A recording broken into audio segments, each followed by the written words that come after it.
بسم اللہ الرحمن الرحیم۔ اگر کوئی شخص چاہتا ہے کہ اسے نرینہ اولاد ہو، اس کی اولاد فرما بردار ہو، یا جسے اولاد نہیں ہے اس کو بھی نیک اور صالح اولاد پیدا ہو، تو اللہ تعالیٰ نے ایک عمل بتایا ہے قرآن پاک کے اندر۔ اللہ تعالیٰ نے ایک وظیفہ بتایا ہے، اللہ تعالیٰ نے ایک جو ہے وہ طریقہ بتایا ہے کہ تم اس پر عمل کر لو، اس کو اپنا لو، اس وظیفے کو کرنے والے بن جاؤ، تو اللہ تعالیٰ تمہیں اولاد نرینہ سے نوازیں گے۔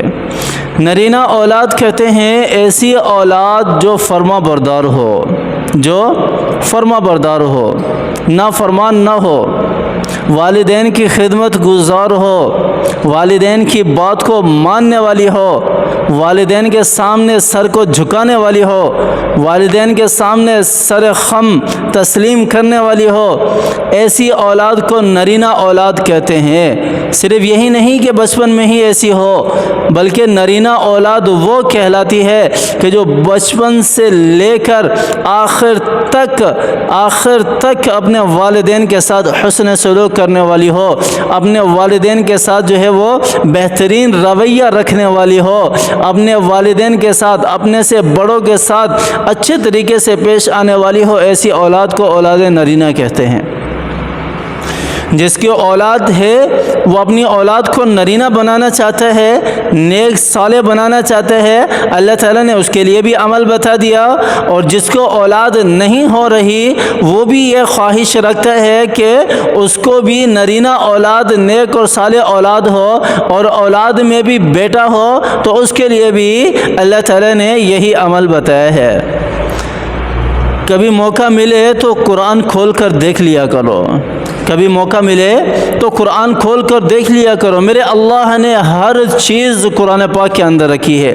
یہ جعلی پیروں کی طرف جانا، یہ جعلی تعویذ گنڈے کرنا، اور یہ جعلی جتنا بھی سارا کچھ شیاطین کا چلایا ہوا چکر ہے، اس کے پیچھے لگنے سے بہتر ہے کہ ہم کیا کریں؟ قرآن کو کھولیں، قرآن کو کھولیں۔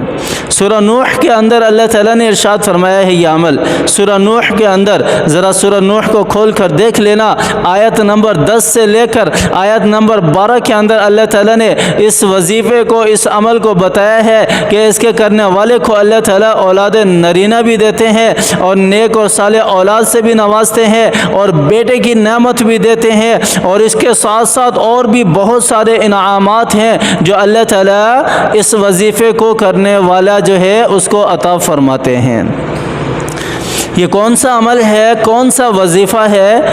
اللہ تعالیٰ نے فرمایا استغفروا ربکم انہ کان غفارا یرسل السماء علیکم مدرارا ویمددکم باموال وبنین۔ اللہ تعالیٰ نے ارشاد فرمایا کہ تمہیں اولاد نرینہ چاہیے نا، اور تمہیں اولاد چاہیے نا، اولاد سے تم پریشان ہو اولاد کی وجہ سے، آؤ میں تمہیں ایک عمل بتاتا ہوں، اس عمل کو کرنے والے بن جاؤ، تمہیں نیک اولاد ملے گی، تمہاری اولاد جو ہے وہ بھی نیک اور صالح بن جائے گی۔ وہ کون سا عمل ہے؟ اللہ تعالیٰ نے فرمایا کہ استغفروا ربکم، استغفار پڑھنے والے بن جاؤ۔ استغفر اللہ، کیا ترجمہ ہے اس کا؟ میں پناہ مانگتا ہوں، میں اللہ سے اپنے گناہوں کی بخشش کا طلبگار ہوں، میں اللہ سے اپنے گناہوں کی بخشش کا طلبگار ہوں۔ استغفر اللہ، استغفر اللہ، استغفر اللہ، استغفر اللہ۔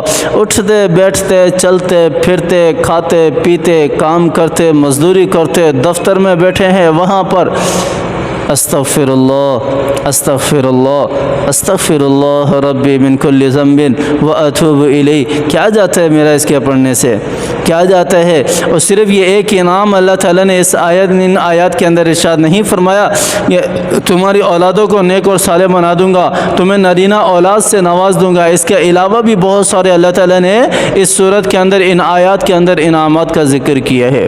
اور ویسے بھی استغفار کی بڑی فضیلت ہے، بڑے بڑے مسائل اللہ تعالیٰ اس استغفار کی وجہ سے ختم کر دیتے ہیں۔ استغفر اللہ ربی من کل ذنب، استغفر اللہ ربی من کل ذنب واتوب الیہ، استغفر اللہ الذی لا الہ الا هو الحی القیوم واتوب الیہ، استغفر اللہ استغفر اللہ۔ جو بھی استغفار آپ کو آتا ہے نا، آپ پڑھنا شروع کر دیں، پڑھنا شروع کر دیں، اللہ تعالیٰ مصائب حل فرما دیں گے، اللہ تعالیٰ پریشانیاں ختم فرما دیں گے، اللہ تعالیٰ ہر مصیبت سے جان چھڑا دیں گے۔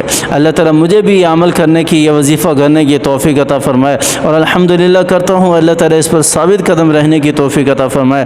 اللہ تعالیٰ آپ حضرات کو بھی یہ وظیفہ کرنے کی توفیق عطا فرمائے۔ آمین ثم آمین، وآخر دعوانا ان الحمدللہ رب العالمین۔